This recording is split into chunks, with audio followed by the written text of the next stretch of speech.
So I took my Shahada, and I immediately, of course, had to start learning about the basic rituals that I needed to perform, the prayer and fasting and things like that.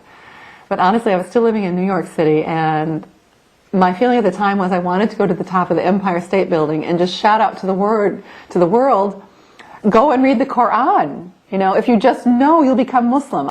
And honestly, when I lived in New York, I started to shut my door to people because I felt what I was doing was 100% completely right, that I had really stumbled on the truth, capital T, al-haq.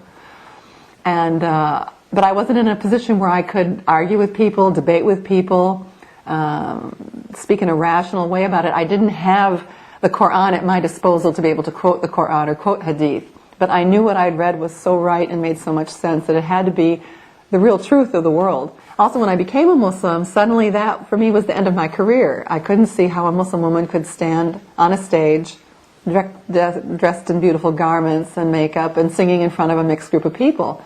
What I understood about Islam and the regulations for the different genders, this was not an appropriate thing to do for a Muslim woman. Because I had taken, I think, all of Islam so completely, and taken that Allah is indeed the creator, sustainer, that the Quran is his great book of guidance, so that if he created us, whatever he tells us to do is absolutely right. I decided to move home with my mother back in Wisconsin, which I thought was what a good Muslim woman should do. And that was very interesting. My father had passed away many years before. My mom was accepting of the religion, but not accepting of how Muslims dressed. When I was a new Muslim and living in my hometown in Wisconsin, I'd gone back to live with my mother.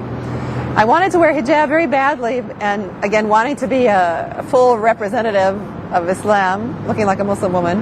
But my mother was against it. She didn't have a problem with religion, but she certainly didn't like the scarf very much. She didn't want people to know I was a Muslim on the outside. So I was like a closet Muslim. A friend of mine would come from the masjid on Sunday mornings to pick me up. We'd be going for the Islamic school.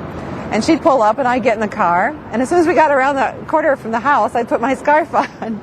And I know this is just the opposite of what the young girls do nowadays. And when I speak to some of the teenagers, that's exactly what I hear from them, that they go to school with their hijab in place, and as soon as they get away from mom and dad and get in the car, the scarf comes off, the makeup comes on, and so forth. So the girls always laugh when I tell them that story. Like, oh, Sister Noor is so strange. She does the opposite of what we do. But they stop and think about it, too.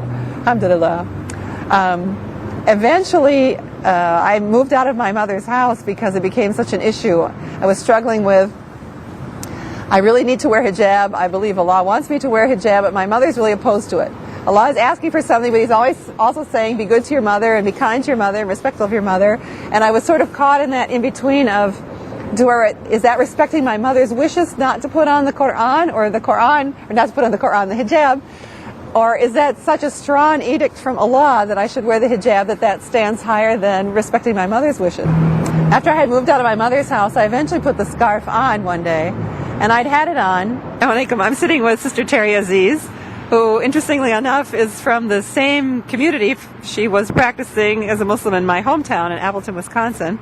And when I first became a Muslim, I met her there when I first entered the masjid. Walaikum assalam, yes. I remember we were being introduced by our friend Sister Nihal as a new Muslim just come from New York, and that we all needed to introduce you to everything. I remember sitting and talking with Terry at first Ramadan iftar and talking about the religion, and both of us are still learning and asking lots of questions of each other and defending things. What I remember though about Sister Noor here is that she got started right away in our Sunday school program with the children. I had small children, and I was substitute teaching every so often, and she jumped right in and started taking the preschool class and working with them.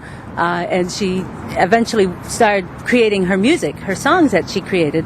She started out with my children, got to be the guinea pigs for the first sets of songs, and everybody loved them so much when the first Eid came by, and she had all the children lined up singing her variations on Twinkle Twinkle Little Star and other things that everybody thought was wonderful work. Well, I'm really grateful always to Terry and her husband, because they took me in. I was a single woman at the time, and they were so hospitable, and I spent many hours, many evenings in their home talking, having dinner.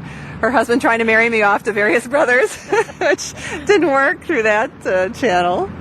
But we got to talking about that. since we were both learning at the same time, we kind of went through all the same steps at the same time. Although, if I remember right, Sister Noor was usually a half a step ahead of me on adopting something new.